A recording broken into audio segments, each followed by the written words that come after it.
I'm Adrienne Arsenault. Andrew is away. Tonight, Canada's biggest province under siege from COVID-19. Record infections, record number of ICU patients, and projections, it's about to get even more dire. If we don't change what we're doing, things will in fact get worse. Could Ontario have avoided this crisis? The Conservative leader's plan to fight climate change and win your vote.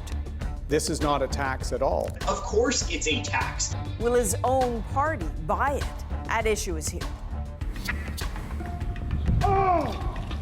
Princes William and Harry won't walk side by side at their grandfather's funeral.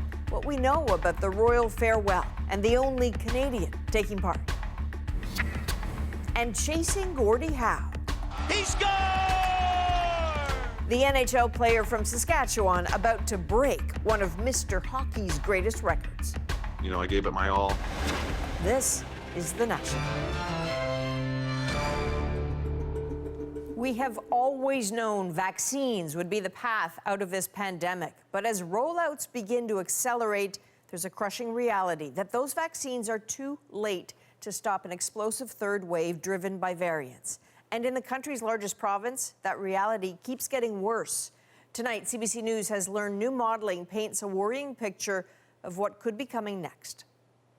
Ontario is already setting records for new cases. Look at where the province is now, an all-time high of more than 4,700 new cases today. But if current trends continue, look at what the modeling forecasts. Cases could soar to 18,000 cases a day with 1,800 patients in intensive care by the end of next month. And that's with continuing vaccinations. Additional public health measures could bring that number down closer to 10,000 cases a day, but the measures would have to get considerably tougher and soon. And that's something Premier Doug Ford is considering as he meets with his cabinet. Thomas Degla begins our coverage tonight with an Ontario healthcare system in crisis and the province asking Ottawa for help. Looks can be deceiving. Amid a province-wide stay-at-home order, Ontario construction workers are still at it. The government sending inspectors to 1,300 such sites to ensure COVID compliance. When we see intensive care unit beds filling up, when we see the positivity rates increase across our community, we're all concerned. Premier Doug Ford considering even stricter measures as public health issues this warning. If we don't change what we're doing, things will in fact get worse. And they're already grim, with new records of more than 4,700 new cases in a single day and 659 people being treated in intensive care units. Frontline physicians like Dr. Taslim Nimji fear a cliff edge. We've been trying to address this with the transferring of patients to hospitals that have capacity, but as we see this number growing, what we worry about is saturating that capacity. Even in communities largely spared till now, the third wave is worsening. Around Owen Sound, infections are surging. Those would generate around 400 to 500 close contacts. That is a number that can challenge our capacity. Desperately low on resources, Ontario is set to ask the federal government for more than 600 critical care staff. The Premier requesting Alberta and Saskatchewan send extra healthcare workers too. Already, though, there's this. We do have a lot of vacancies, and so we do have the staff complement that can help. With children's hospitals already accepting adult COVID patients, long-term care homes are offering up to 6,000 beds of their own. Among seniors, vaccination has meant far fewer deaths. But for others, it's pretty safe to assume that there will be a rise in deaths from COVID-19 that are coming. It's just we've staved it off a little bit because those people are currently on life support in ICUs across the province. There's little sign of hope except from vaccines and the promise that everyone's turn is coming soon. So Thomas, Premier Ford has been meeting with his cabinet tonight. We know they're discussing emergency help from Ottawa and some more restrictions. What exactly are you hearing? Well, there are several options on the table, and it's unclear what they've agreed to at Cabinet. But CBC News is told they're looking at several options around retail and whether to close non-essential stores or at least restrict their operating hours. Another thing that's on the table is the possibility of not allowing anyone to gather with people they don't live with, even outdoors, or limiting, even more so, the number of people who can go to events such as funerals or weddings, or perhaps even giving police more powers or increasing fines for people who don't follow the rules, Adrian. All right. Thomas Degla in Toronto tonight. Thank you, Thomas. You're welcome. Now, the explosion of cases in Ontario shouldn't come as a surprise. Public health officials have been talking about it openly for months. Am I missing something here, or is this presentation actually predicting a disaster? No, I don't think you're missing anything. And it's something many healthcare workers have warned was coming, but say they were not listened to. Coming up, how we got here, what actions officials took, and why some say it may have cost lives. Now, for all of Ontario's problems, vaccines are key to getting out from under this crisis. The province's strategy relies in large part on pharmacies, with hundreds authorized to give shots. But a special CBC News investigation has discovered massive holes in the network, and many vulnerable neighborhoods are being left behind. Valerie Ouellette examines the problem. The northwest part of Toronto has one of the highest infection rates in the city, but you won't find a vaccine in any of these pharmacies. This community organizer says everyone here has been left at risk. People can't access vaccines because there's no pharmacies here or few pharmacies here that are providing it. In fact, a CBC News analysis has found in the 10 Toronto neighborhoods with the highest infection rates over the past month, on average, only 1 out of every 5 pharmacies is offering the vaccine. 2 neighborhoods don't have any pharmacies giving out the shot. But in the 10 neighborhoods with the lowest infection rates, nearly half of all pharmacies are vaccinating. We hear information like this, that there are other places that aren't as impacted that are being serviced better. It just feels like this is just the history repeating itself in Jane Finch, right? By contrast, Rosedale, one of the city's wealthiest neighborhoods, has 5 of its 7 pharmacies offering the vaccine. A little more thought should have been given to distributing it more equitably to those communities that do need it the most. We did that for long-term care homes, and we should really do that now for these communities. Until this week, several Ontario cities hit hard by the third wave had only a handful of pharmacies distributing the vaccine, including Brampton, Mississauga, and Ottawa.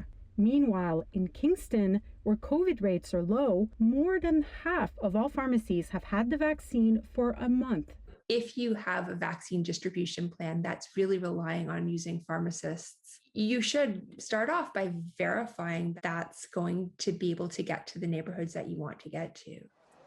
The province says it's adding more locations, but only those already approved to hand out the flu shot.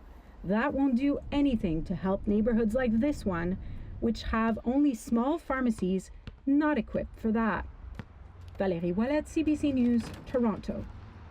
And Ottawa says 2 planned vaccine deliveries from Moderna this month have been delayed due to logistical issues. They have experienced and continue to experience a quality assurance processes backlog. It's not a production problem. It's part of the entire process of getting vaccines out the door to countries. 855,000 doses expected at the beginning of April only started arriving over the last few days. A further 1.2 million doses due to arrive next week are now not expected until the end of the month.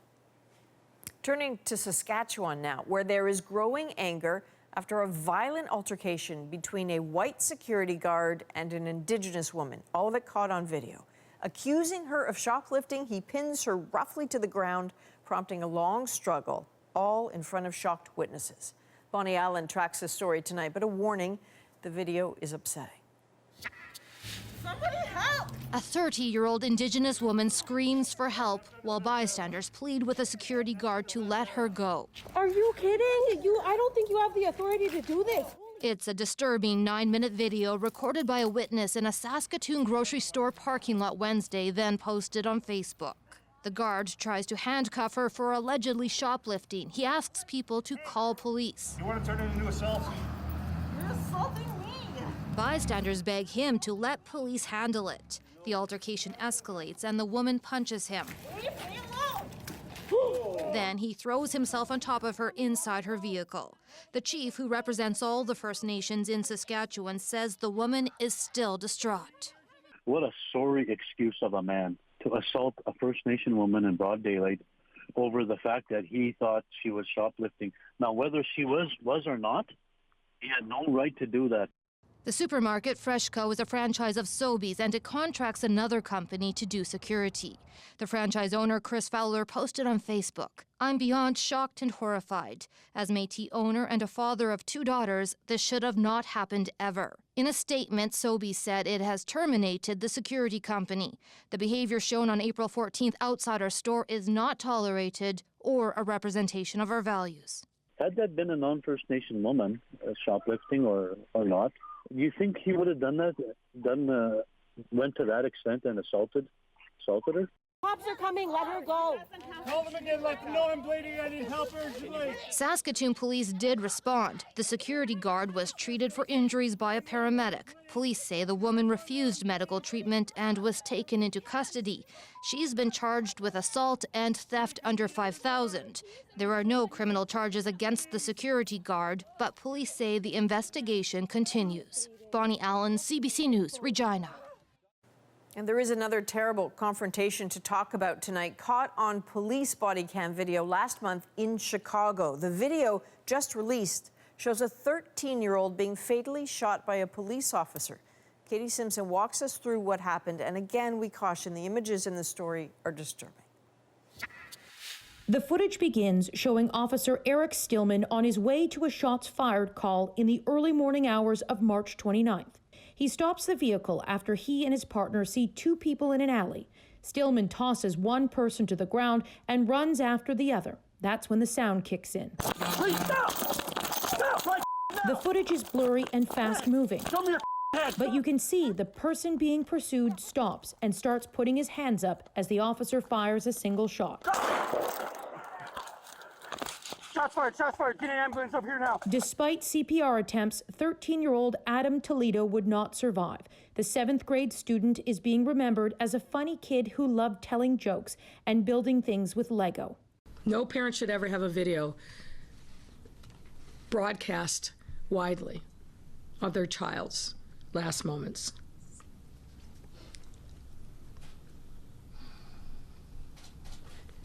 Much less be placed in a terrible situation of losing their child in the first place. A lawyer for Officer Stillman says Toledo had a gun, and police say a weapon was recovered at the scene. And following this But the Toledo family lawyer says whatever was in the teenager's hand was dropped before the officer fired a shot. Adam, during his last second of life, did not have a gun in his hand. Businesses in Chicago are being boarded up as the city braces for protests, like the demonstrations seen this week in Minnesota after police fatally shot Dante Wright. Former officer Kim Potter made a brief procedural court appearance on second-degree manslaughter charges in that case today. As our understanding of this incident. Aiming to prevent violence in her city, Chicago's mayor pleaded for peaceful expressions of grief. And we all must proceed with deep empathy and calm. Officer Stillman is on administrative duties for 30 days as an independent investigation continues. Katie Simpson, CBC News, Washington. In Minneapolis, former police officer Derek Chauvin chose not to take the stand at his murder trial. I will invoke my Fifth Amendment privilege today. And that short statement from the former Minneapolis police officer charged in the killing of George Floyd, ending days of speculation surrounding his testimony. His defense team also rested its case today after just 2 days of testimony and witnesses. Closing arguments are set to begin Monday morning. Now, in Canada, the member of parliament who was caught changing on camera during yesterday's question period has joined calls for an investigation into who took the screenshot that was shared without his consent. MP William Amos thanked all who have sent messages of moral support and encouragement in the aftermath of this most regrettable situation. The past 24 hours have been difficult at a professional and personal level. No person deserves to suffer such harm. I expect the Speaker of the House of Commons to conduct a thorough investigation. Amos says he didn't know his camera was on while he was changing clothes during a House of Commons video conference. 2 other Liberal MPs have asked the Speaker to find out who took a screenshot of Amos and shared it with the media, calling it potentially criminal. Now, the federal Conservatives have put out their long-awaited climate plan. A party whose base just recently voted against officially recognizing climate change as real is now proposing a price on carbon. Catherine Cullen has the details and the reaction. A serious approach to climate change will present challenges for Canada. Erin O'Toole chose a dramatic backdrop to insist he's rising to the dramatic challenge of climate change, an issue still divisive in his own party. O'Toole's pitch included more zero-emission vehicles, low-carbon fuel regulations, and shared Canada-US standards for industry. The big focus is his plan for consumers, the personal low-carbon savings account. I think it's pretty innovative. The Conservatives compare it to reward programs like Air Miles. When you fill up at the pump, you'd pay a price on carbon. That money could later be put towards environmentally friendly purchases, from a bike to a more efficient furnace. It's O'Toole's answer to a big political promise. We will scrap Justin Trudeau's carbon tax on working Canadians. In fact, the Liberal plan gives Canadians a rebate they can spend on whatever they want. So why does O'Toole say his plan isn't a tax? Because the savings account would be run by a third party. $0 go to government. This is not a tax at all. Not everyone agrees. Of course it's a tax. It's going to raise the price of fuel when we're at the pumps. An Erin O'Toole carbon tax with some kind of petro-point scheme where the more you burn, the more you earn. Whatever you call it, I don't care. the question is whether it will get results. And O'Toole's plan to cap consumer carbon pricing at $50 a ton doesn't go far enough for many environmentalists. We need to be getting to a higher carbon price if we're going to be meeting our climate goals. Still, others say there's progress. This is a good step. I think the carbon pricing is a bit of a mockery, but the rest of it, I think there's a lot of meat here. For the first time, he says all Canadian political parties are taking climate change seriously. Catherine Cullen, CBC News, Ottawa.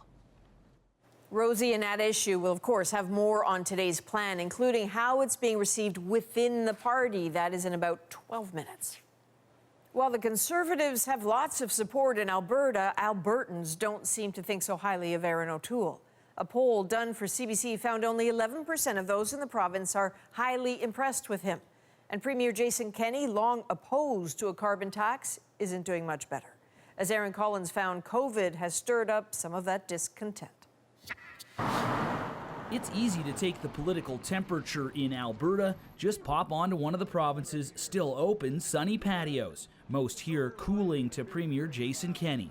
I thought that he would be a good choice for us, but I think that he hasn't always made the best choices to support us.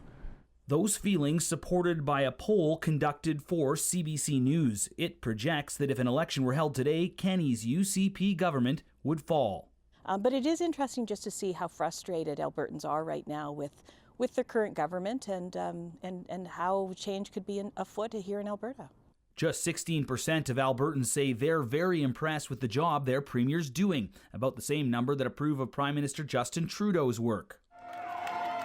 It's a dramatic U-turn from just 2 years ago when Kenney rode into power. That night's excitement, today's disappointment. A message brought to the government's doorstep this week. This group upset over stricter COVID rules. Many in the crowd, conservative Albertans who voted for Jason Kenney. Still, political watchers say it's far too early to count Kenney out. COVID handling is going to be critical. Yes, there is an opportunity to turn the ship around over the next 2 years. Back on the patio, some hope for the UCP. The government isn't popular, but for some, neither is the idea of an NDP win. Well, it scares me. I lean right, but not quite as far right as the current party. It is 2 years until Albertans head back to the polls, time enough for voters to decide if it really will be last call for Jason Kenney. Aaron Collins, CBC News, Calgary. Canada's telecom regulator is opening the door to more competition in the wireless market, but critics say these moves do not go far enough. Jacqueline Hansen looks at what today's decision means for consumers. The CRTC says it's time for the big players to share. Bell, Rogers, TELUS, and in Saskatchewan, SaskTel all have to sell wholesale access to their already established wireless networks, with the intent of creating more competition for Canadians who pay some of the highest cell phone prices in the world. Rates have been going down, but they need to go down more. But today's decision doesn't guarantee that is going to happen. Who can buy access is limited to regional carriers that already have spectrum and networks of their own. There are just 6. They've restricted the eligibility for such access to such an extent that it's not realistic to expect any sort of a sustainable type of competition. Critics are also taking issue with the price for the wholesale access. The CRTC didn't set one. The decision also rules out direct access for operators without existing infrastructure of their own. In theory, they could buy it off a regional carrier, which might open the door to... It's hard to believe that Mint Mobile has gone so long without an unlimited plan. Mint Mobile, owned by Canadian Ryan Reynolds, a mobile virtual network operator or MVNO that piggybacks entirely off of existing providers' networks in the US, but hasn't been able to break into Canada. Today, in a tweet reply to CBC News, he said, "We're super happy that we might soon have the chance to invade or serve Canadians." But Sam Boucher says today's news won't change anything for him. He operated MVNO Sugar Mobile in Canada 5 years ago, but was shut out by a previous CRTC decision. We are pretty much done in Canada. We're not interested in fighting or continuously trying to swim upstream, convincing government to do the right thing. We're just going to move south to the border. South of the border to the U.S., where there are already more than 100 MVNOs, and critics point out cheaper wireless options. Jacqueline Hansen, CBC News, Toronto. Buckingham Palace has released new details on Prince Philip's funeral. Next on the National, public rehearsals, personal touches, and the plan for the princes. Is it really that bad that they can't stand side by side behind their grandfather's coffin? How did Ontario's COVID crisis get so bad with early warnings like this? Am I missing something here, or is this presentation actually predicting a disaster? No, I don't think you're missing anything. Was this all avoidable? He scored! And the Canadian NHL player poised to break a record set by Mr. Hockey himself. Another Prairie boy takes the lead. We're back in 2.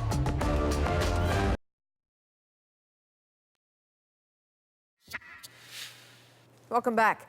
There are new details tonight about Saturday's funeral for Prince Philip, including details about the guest list. Renee Filipponi takes us through that and how the day will unfold. Rehearsing with military precision to ensure everything is in order for the service, which will pay tribute to Prince Philip. The day will be filled with the Duke's personal touches, including this converted Land Rover he helped design, which will carry his coffin. Brigadier General Paul Doyle is the only Canadian taking part in the proceedings. It will be extremely moving. It will be very significant.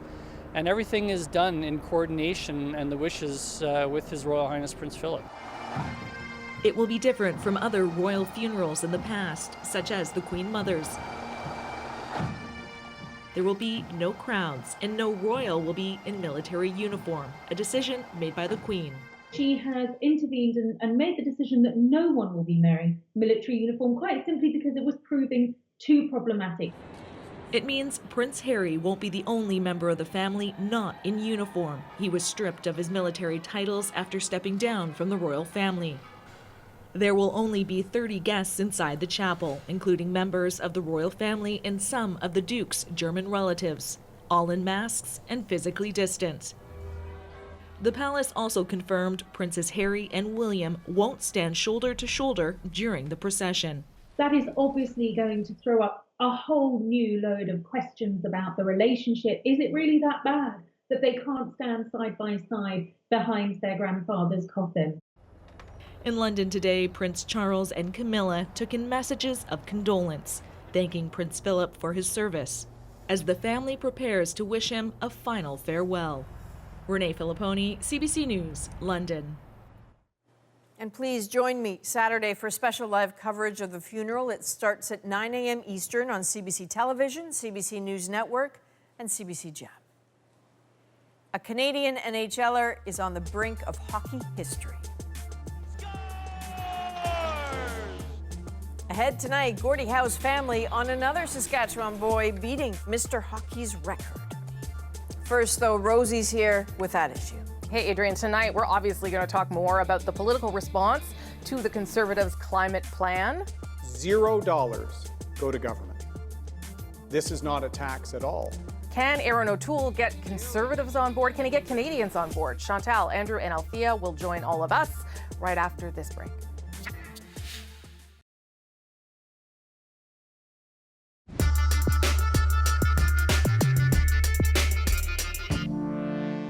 We will scrap Mr. Trudeau's carbon tax. That promise and the Conservative Party's long-awaited climate plan was unveiled, replacing the Liberals' carbon price with a pricing mechanism of their own. We recognize that the most efficient way to reduce our emissions is to use pricing mechanisms. A plan the party's leader insists is not a tax, but a carbon levy on fuel purchases. This is not a tax at all. Every time Canadians buy hydrocarbon-based fuel, they will pay into their low-carbon savings account that they will manage and use towards purchases that will help them lower their carbon footprint.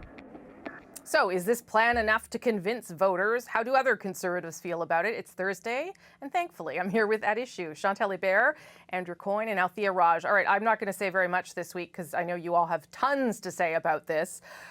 Chantal, let's start with the best way to describe this. Mr. O'Toole doesn't want to call it a tax. How would you describe it? What is it that we're dealing with here? I would first say this is the most ambitious climate change plan that the Conservative Party has put forward. The bar was low.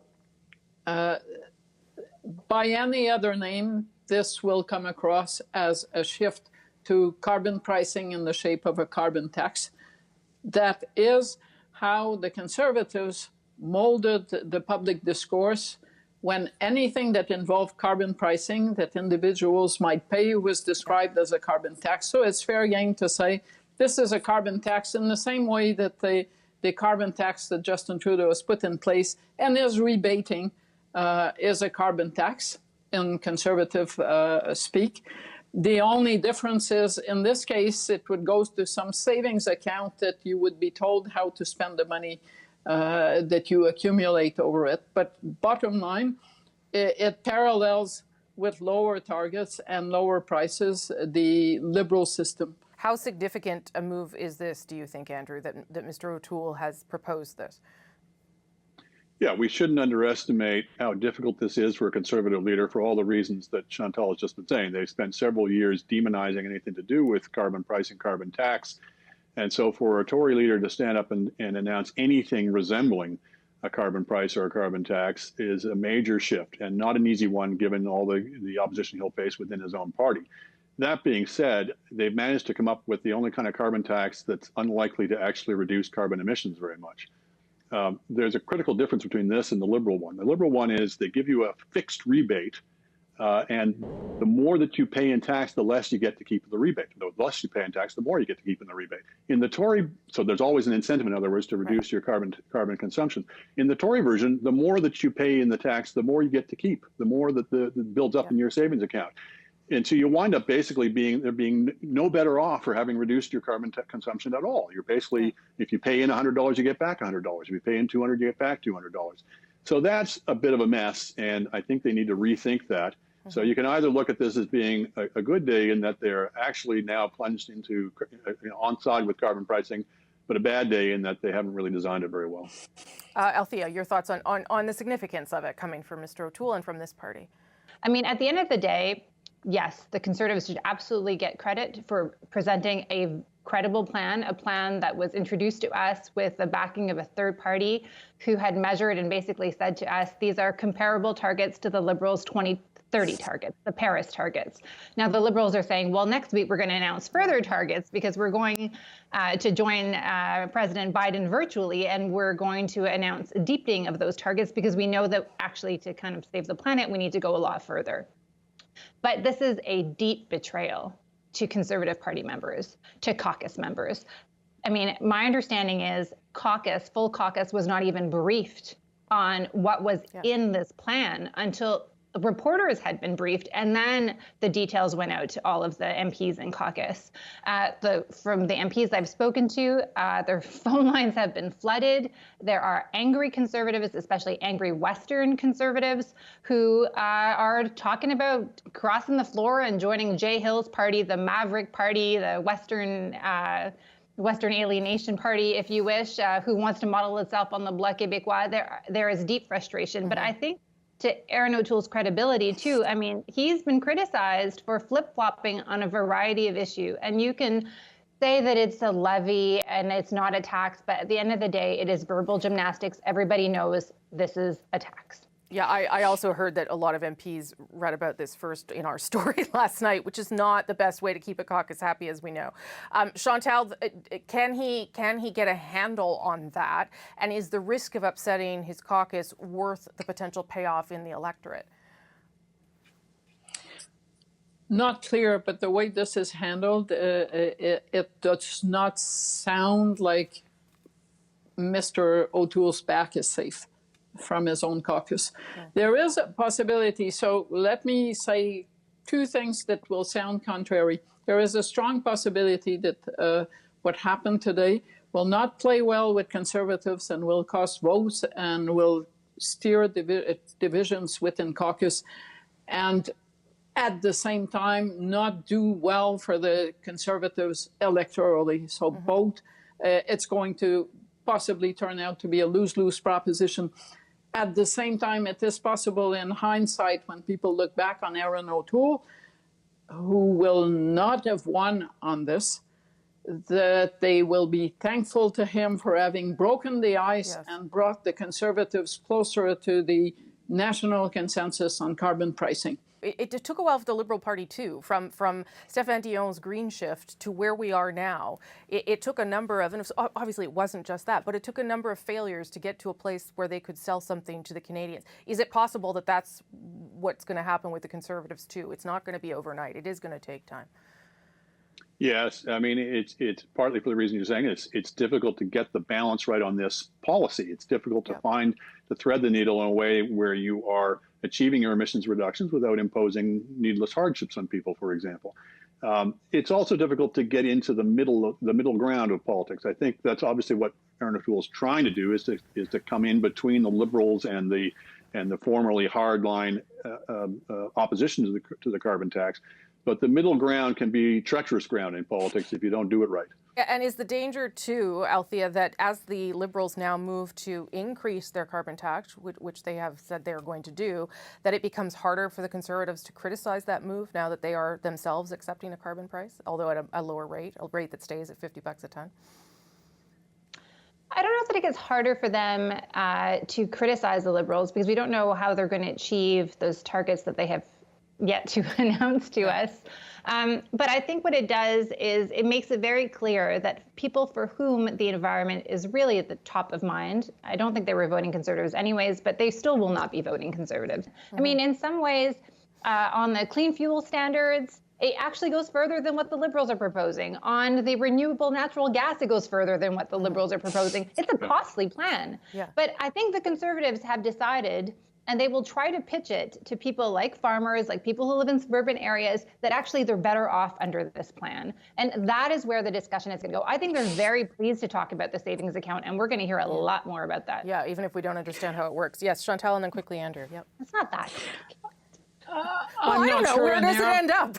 Anyway, go ahead. No, I'm not sure that the near-mile system that actually rewards you for using fossil fuels makes any sense, and it's easy enough to characterize as going the other way. It's very counterintuitive. But two, The notion that the state will tell you what you should be spending, whatever goes into the savings account, that they will know is in that savings account, I don't know how, and that they will know how you will spend. It's kind of weirdish. Is the federal government supposed to put, like air miles, a list of things that you could get for so many points? Yeah, but think about home retrofits or the arts credit or the sports credit. So I'm going to go. So I'm going to go and fuel up more and drive more, so I can get more points. That is what the point system is about. Okay, very short, very quickly, Andrew. I don't know how quickly you can answer this. Does this do what they want it to do, which is in part to broaden the tent? Does it get anywhere to doing that, attracting new people to their party? I don't think it's going to. I think it's, I mean, you can already see the Liberals polishing their attack lines on this. The more you burn, the more you earn. I think they need to rethink this. There's a simple fix, which is if you're going to set up these savings accounts, set everybody up with a fixed amount already credited to their account. And then the more that they charge in carbon tax, the more the carbon consumption they engage in, the more that account gets drawn down. So it basically works like the Liberal plan, only in reverse. Probably could have done 30 minutes on that one, but we'll have more time, I'm sure. Thank you all very much. Before we go, be sure to subscribe to At Issue, the podcast, for extra content, including the panel's take on this one. Access to safe early learning and childcare, high quality childcare, we think is now an economic imperative. What that might mean for next Monday's budget, you can look for it on any major podcast app, our website, cbcnews.ca/thenational. Okay, Rosie, another totally slow news week. What are you working on for this Sunday's Rosemary Barton Live? Yeah, and another slow week to come next week. Listen, obviously, we're going to focus a lot on the coming budget, the first for Chrystia Freeland and the first budget for this government in 2 years. There's also a promise of childcare for this country. What might that look like and what kind of difference it could make in the lives of Canadian families, Canadian women? We'll get into all that on the show on Sunday. All right, it's a date, Sunday morning. Thanks, Rosie. Thanks, Adrian. After months of dire warnings, Ontario's COVID crisis is hitting new heights. To suggest that any of this was unpredictable and occurred faster than was anticipated is a fiction. Next, why some say this was preventable.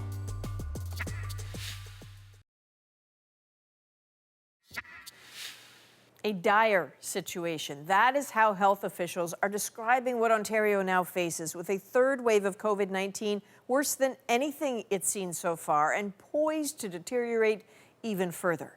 But for some healthcare workers who have been sounding the alarm for months, it did not have to be this way.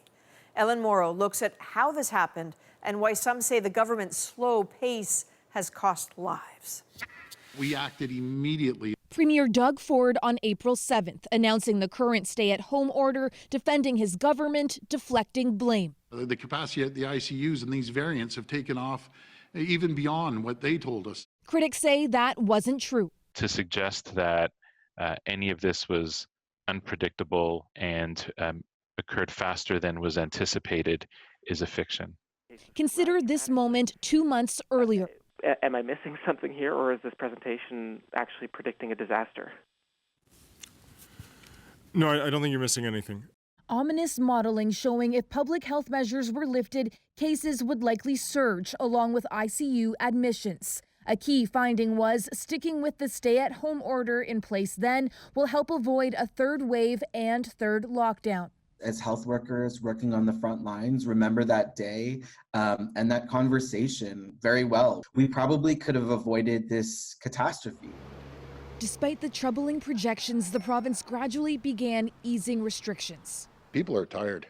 I'm telling you, they're tired, they're exhausted out there. But all the while, doctors were sounding the alarm, fear and anxiety building. Today on my shift, I've seen more cases than I've seen in the last month. We need bold action, decisive action today to protect us. Province-wide action would not come until April 1st, and it wouldn't go far enough. So the modeling that day, more alarming modeling, loud calls for a stay-at-home order ignored.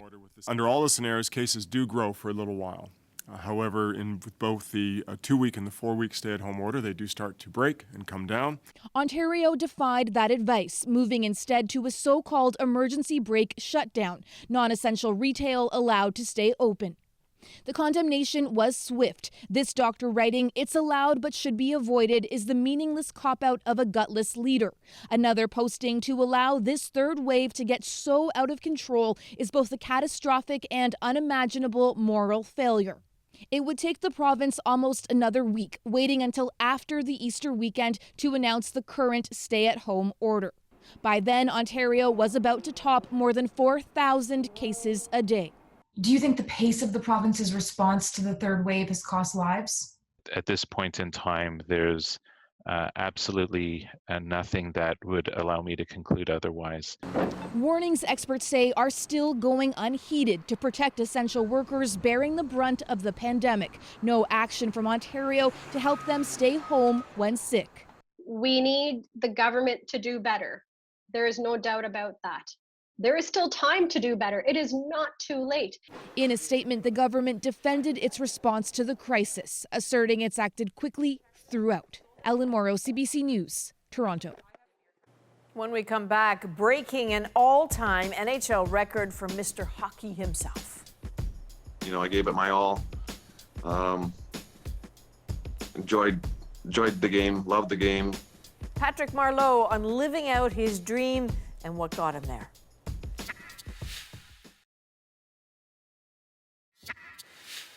Welcome back. Canadian hockey player Patrick Marleau is poised to break a record many thought unbreakable, once held by Mr. Hockey himself, Gordie Howe, for more than 4 decades. Here again is Bonnie Allen with that story.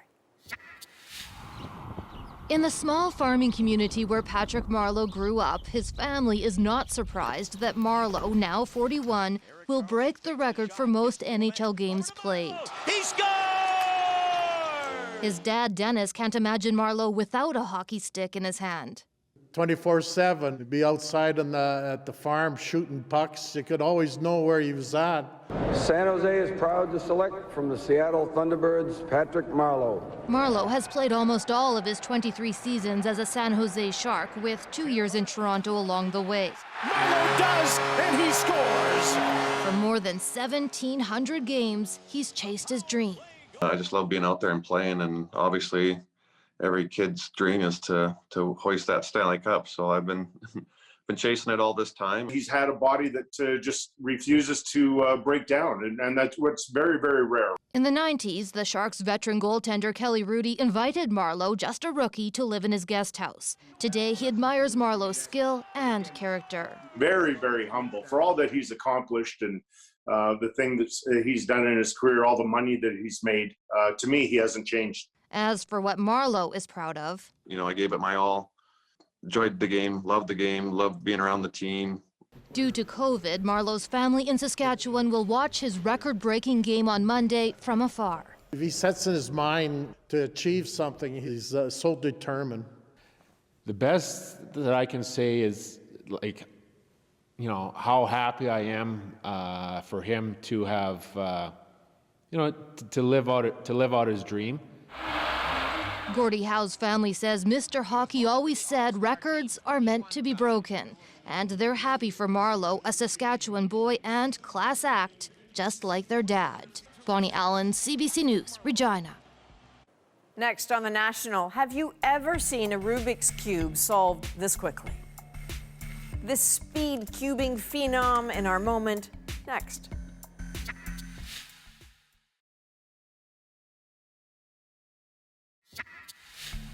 Saqib Ibn Rashid Rivu is a Rubik's Cube champion. He first broke the record in Bangladesh in 2016. He has since broken his own record 7 more times.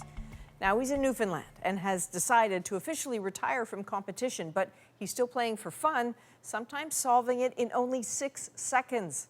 And tonight he's our moment. I never thought I could solve Rubik's Cube under 6 minutes, and who used to solve under 6 minutes, I used to think them as superhuman, like it's humanly impossible. No one can do that. And I'm the same person who could do it under 6 seconds. I used to practice like 7 to 8 hours a day. It's like a full-time job, yeah. Like when I scramble it and when I see it solved, it's a great feeling. Like every time I solve it and it feels new. Even after 8 years, if I solve it now, it feels like I'm solving in 2013 or 14. Keeps me juvenile, you can say. I'm just performing the algorithm and it solves. Rubik's Cube help you think rationally, because whenever we're solving, and definitely the hand-eye coordination, it's very important. There are problems in our life, we can't fix it. So I make problem and I fix it in Rubik's Cube. I love this thing, so I'll have to show the world that how much I love it. He's amazing. I hated it. The only way I was able to do it as a kid, a little screwdriver, little hammer, break those pieces apart and put them back together.